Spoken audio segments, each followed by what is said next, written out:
Welcome to our show, Holding Ground. My name is Laura Richer. I'm a psychotherapist and the owner of Anchor Light Therapy Collective in Seattle, Washington.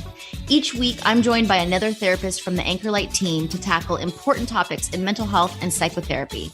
Our goal is to promote well-being by normalizing mental health challenges. We are here holding ground for you every Tuesday morning at 9:30 a.m. on KKNW. Welcome back to Holding Ground. I'm Michelle Mooney, a licensed trauma and couples therapist at Anchor Light Therapy Collective in Seattle, Washington. We are here live on 11:50 a.m. Talk Radio in Seattle, 9:30 every Tuesday morning, or you can find us anywhere you catch your podcasts. Today, I'm here again with another licensed trauma and couples therapist, Ashlyn. It's really great to have you back. Thank you. And good morning, Michelle, and good morning to our listeners. We really appreciate you, and I'm excited to be back. I just want to remind everyone that Anchor Light Therapy Collective, we offer a complimentary consultation to all potential clients who want to discover how therapy might help them to achieve their goals. So go to anchorlighttherapy.com/get started if you could use a therapist. Awesome. Thank you. So today, Ashlyn, we are going to be talking about a popular topic, the difference between seeking support from those around you and trauma dumping.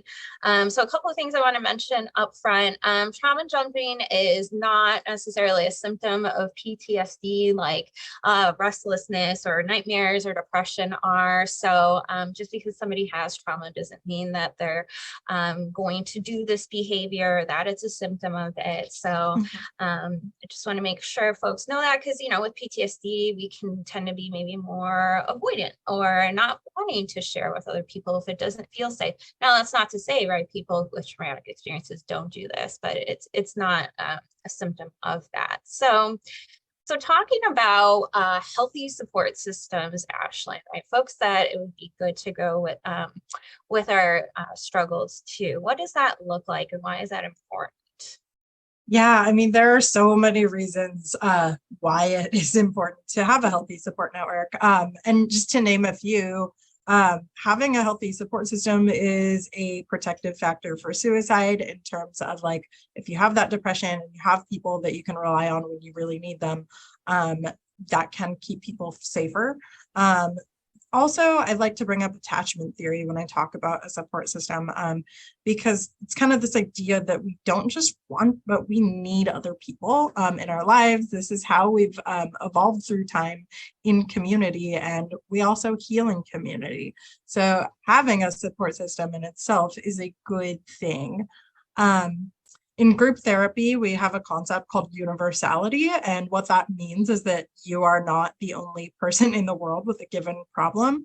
So when you come to the world with a specific experience, no matter like what that experience is, you do find healing when you talk to others who've had similar experiences to you. And you get to understand that you are not alone in your struggle, and start to learn about like how others have successfully coped with said problem and learn healthy ways to move forward. So I think in general, like relying on a support network is a really good thing.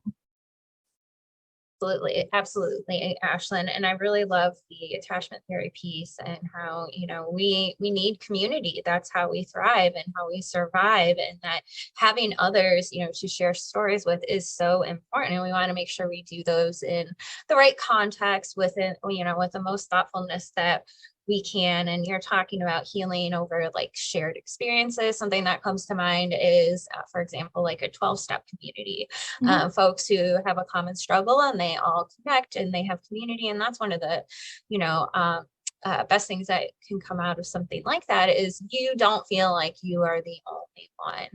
So anywhere you can go where you have that sense of community, you're not alone. And like you're saying, learning how other people did it. Right? How did they get through this, and being able to find healing in that way too, hearing success stories.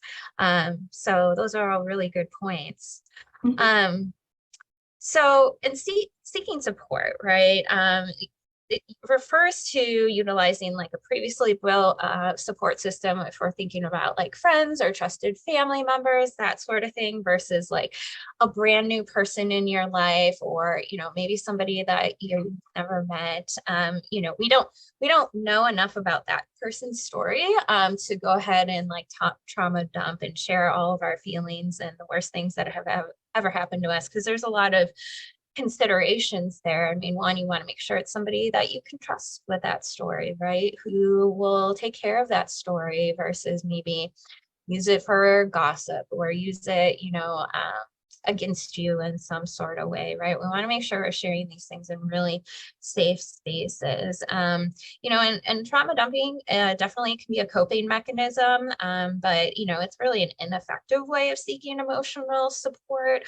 So again, you know, really sharing with folks that you can trust, but also making sure it's just not this one-sided, here's everything that's on my mind, and, you know, that's the extent of the conversation. We'll get more into that, but you know, professionals are another great person to have in your support network. There are a lot of, you know, online tools now, certain apps where you can go and like chat in real time with some sort of trauma informed or a mentally health trained person, where you can share those things. And thinking about therapy, Ashlyn, that is your time. That is the one time where it is all one-sided, and that is the person who is both trained in, you know, how to have those conversations and how to hold space for you, and that's your time again, right?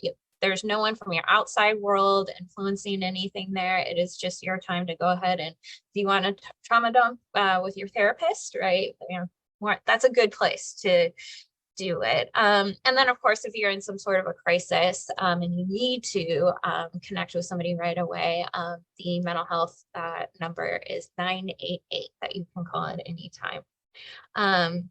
So Ashlyn, why is it important to differentiate between trauma dumping and seeking support? Yeah, I'm going to get to that in a second, but I wanted to also kind of respond to something that you just said that I think is really good. Of like, trust takes time to build, and it takes like knowing that person has shown up for you in the past to build. So like, even with clients, a lot of the time, I'll often say like, you don't have to trust me in the first session. Because like, I haven't shown you that I am a trustworthy source yet, and you will like hopefully develop that comfort over time. But I don't expect that bond to just be there. That doesn't model a healthy building of trust. What models healthy building of trust is you kind of giving me a little information and seeing that I continue to show up for you in empathic and kind ways through time. So it really is, it does take time to build. And then in terms of the ways to differentiate trauma dumping and seeking support, I think it's really important because people who really need support may not ask for it because they think they're a burden when they share anything heavy or vulnerable, which can contribute to worsened mental health symptoms. And this is not ideal.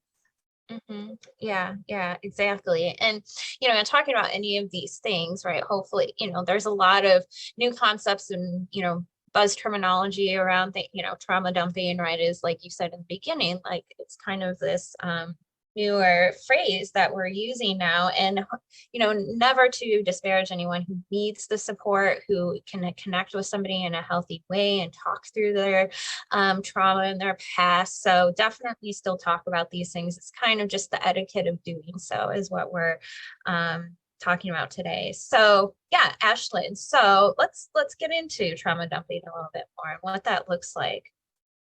Yeah, so this is kind of a newer phrase, but trauma dumping refers to what is often non-consensual offering of traumatic or emotionally heavy information, often before that bond of trust and safety is built with the receiver of said information.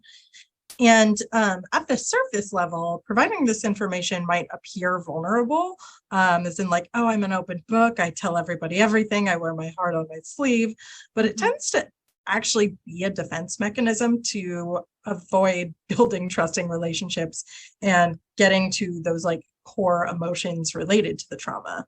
And I think trauma dumping has a lot more to do with the way that you share that information rather than the information that you're sharing. Yeah, and people might trauma dump because they might not have been modeled healthy ways of building trust growing up from their parents or caregivers. They may have seen this type of sharing as like a thing that is normal. Often I see this with people that like struggle more with like emotion regulation, which that can be a symptom of PTSD.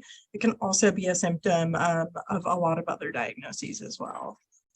Yeah, absolutely. I think the point around like not being modeled healthy ways is a really good point to make, because yeah, if you grew up in a household where that was the norm, right? Mom got home from work and just unloaded on dad and like, blah, blah, blah, blah, here's everything that happened today. And like, that's it. And it's a one-sided kind of like, oh, that's how you relieve stress, or that's how you can communicate if you're feeling distressed. So yeah, if you learned this, that very well could be why you do it, right? A lot of this stuff is not intentional. Mm-hmm. Yeah, definitely. Yeah. So a little bit more on that, thinking about sharing and having emotional support, to develop closer relationships with others. The trauma dumping piece is that makes it not a mutual interaction, right? It's a kind of communication that involves like the trauma dumper getting some sort of emotional need met in that moment without considering, right, what's going on for the other person. Maybe they would like to contribute to the conversation in some sort of way. Sometimes trauma dumpers can fixate on one person that they almost see as their savior. So they'll really cling to this person, pour their heart out at any chance that they get, even if it's been made clear that the level of intimacy is a little bit too much. So this can be, talking about earlier experiences. Sometimes if somebody has abandonment issues, right, they'll attach really close to somebody and keep them close, and that becomes their one and only person. So that could be the cause of it. Now, this doesn't mean this is what trauma dumping always looks like, but very much so could be like, hey, I'm distressed again, but I know my neighbor's a therapist, so I'm going to go trauma dump real quick over the fence and then go back inside the house, and so yeah, that's just a little bit of how that can come up too. But remembering like emotional connection, conversation, friendships, that sort of thing, there has to be, it has to be mutual. Yeah, So definitely. that kind of segues then into, how, when this is inappropriate. So Ashlyn, what are a few ways this would not be inappropriate or appropriate? Yeah, well, I think going back to like in general, it doesn't model those healthy ways of building trust. It can also really overwhelm the receiver sometimes and cause burnout in interpersonal relationships. So like your friend might really care about you and love you and think that you're very cool and neat, but they might not have the energy to be around you when they know that this is a pattern, which isn't great for you and it isn't great for them.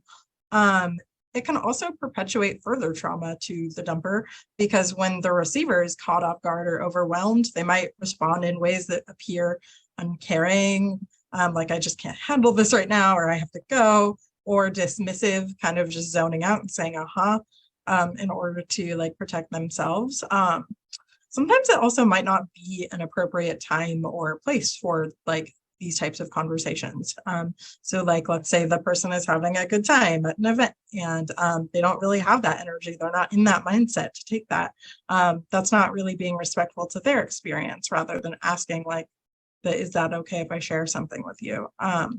So I think when this happens, social cues are missed. The feelings of the listener are ignored, and it's often when the listener does not have the emotional capacity. And with strangers in particular, people that we don't really know very well, we do not know their story. So we don't know what could be triggering for them to hear.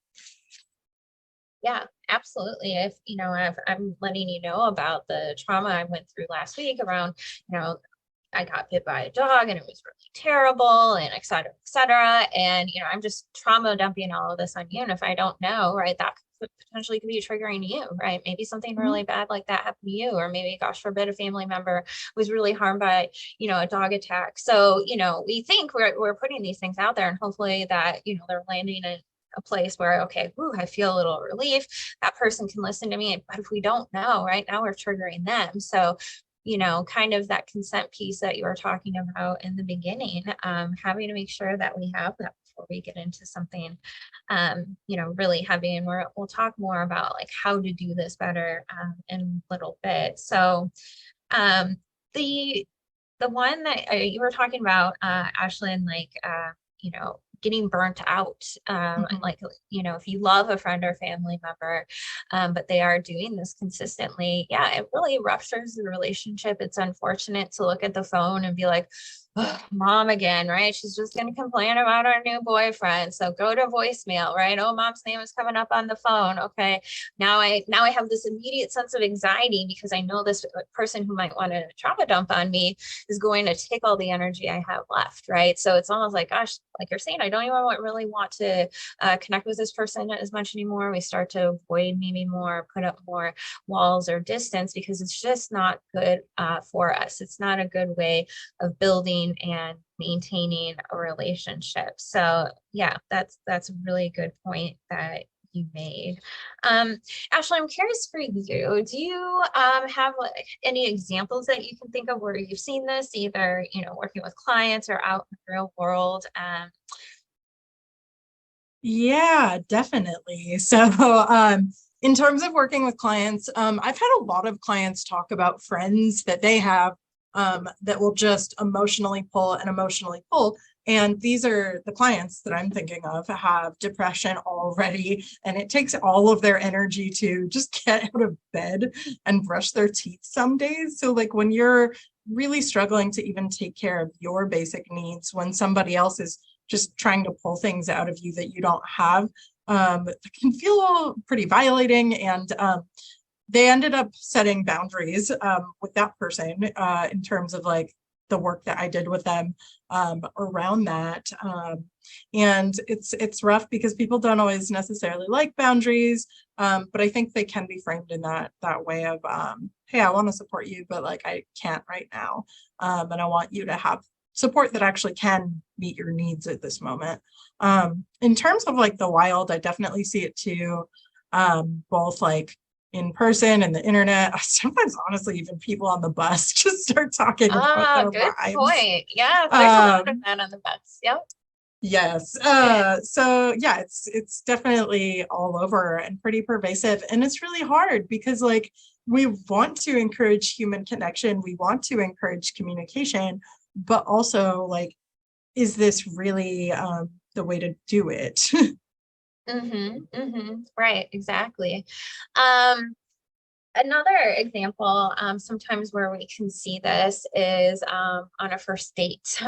So like if somebody, here's all the worst things that ever happened to me, they feel like they're, like you're saying, like, oh, I'm being vulnerable, I'm being honest. But again, we don't know the person we're on a first date with, even if we've been texting them, with them for 2 weeks prior to this first date, right? So, and of course, it's probably really likely that, if you're the trauma dumper, that person you went on the first date with, there might not be a second date, right? That could have been really intense. Maybe they're not really getting to know the things that you actually want to know on a first date. Like, let's talk about our favorite TV show, or let's plan our next date, or, what do you think about, this thing that's going on in the news? Like, tell me about your family history with that, but maybe not, let's get into all the bad things that happen, right?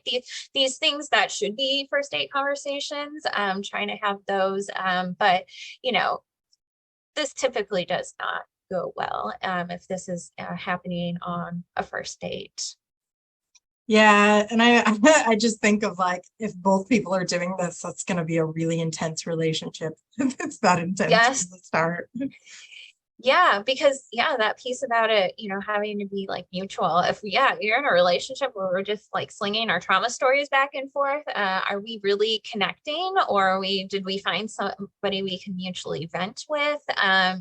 So it can be helpful if we have a partner who maybe has also experienced adverse things in life, if we have, because there's a common language there, right, that you can understand when someone else has had harder situations in life. So it can be a bonding thing in a healthy way, and we want to care for that, but we don't want to just be in a relationship where we're trauma dumping back and forth and not actually connecting or Yeah, and I've had friends where we've connected over similar experiences and like how to start to feel like, oh no, I don't want this to be like the only thing that we talk about. Even though it is a great thing to like have that support with and have that connection with, but also making sure that that relationship isn't just built on like shared trauma, which they aren't, which is great. But I think like being mindful of that piece as well. Yeah, absolutely. Yeah, and I'm trying to think too, like sometimes, you can see this in established couples who have been together for a really long time, and maybe they're in couples therapy, let's say, or in their own individual therapy, and they realize like, oh, hey, I've had some difficult things coming up that are, that happened to me either, early in life, 2 years ago, whatever it is, and realizing that was a traumatic experience for me. And now I want to share with my partner all the time. And I want to be able to get this out and talk about my trauma with my person. But even an established relationship where, there is that trust and there is, mutual compassion and generally mutual conversation, it still can be really hard for your partner to adjust to, like, oh my gosh, my partner has dealt with a lot. I never knew that. They're realizing these things for themselves. I want to be able to connect and support them. And this is also like really overwhelming for me to hear all of these things. So this can happen in some coupled relationships for sure, right? We think about this idea of secondary trauma where, at its worst, people might start to experience their own level of PTSD symptoms. If they hear a really difficult story, they can start to become triggered by reminders of that, or, it just really can have an uncomfortable physical effect on some people, right? Your nervous system just is completely turned on at that point. So it can be very difficult. And we'll talk more a little bit in the second part of this series around this idea of secondary trauma and other contexts where, again, if we're not equipped, if we're not, mental health professionals, we might not be, equipped to handle really difficult conversations. So, and it can really take a toll on the listener. So, I'm trying to think other like couples examples where you maybe have seen this, Ashlyn. You think? Yeah, definitely. Well, and I think like there's a piece of the pandemic that really affected this, of like a lot of people started working at home and being more isolated. So for those people, they really want to talk when they get home about anything. And for the people going into work who interact with people all day, they come home and they really don't have that energy or capacity to talk. So I definitely see that dynamic a lot. In some cases, with like just mental illness in terms of like depression, sometimes people don't necessarily always have the capacity to like be a support for their partner, which is really hard on both ends. But I think also recognizing like that balance of like respecting your own emotional boundaries while still trying to be there for your partner. It is achievable, but it does take a lot of communication and honesty about like when you can show up and when you like need to take a break. Absolutely. And, other examples of, this being a hard thing for the listener to hear. Again, if they, either grew up or maybe had a past partner that was trauma dumping on them all the time, and they had to hold space, and they've always been very sensitive to, taking care of other people's emotions and needs before their own. Trauma dumping can be, a trigger to that, right? Well, here comes another scenario where I'm going to have to totally show up for this person. I've done this my whole life. It feels very overwhelming and exhausting. So, there's a lot of reasons why we want to make sure that we have consent before talking about difficult things with people. So, like we said, this is a two-part series. So we will definitely talk a little bit more in our next episode about what to do if, you are the person listening to this, what to do if maybe you are the trauma dumper. So we'll get more into the strategies. But Anything else you can think of for this week, Ashlyn, that you think would be a good example? No, I feel like we covered a lot of it. Yeah. But I really appreciate you being here, Michelle. And for next week, I would love to see people tune in, and we're going to discuss trauma dumping online, what to do if you are the dumper, and what to do if you are the listener. Perfect. All right. Well, we will see you all next week. Thanks for tuning in to Holding Ground. You can hear us here every Tuesday morning at 9:30 a.m. on KKNW. I'm Laura Richer at Anchor Light Therapy Collective. Find us online at anchorlighttherapy.com.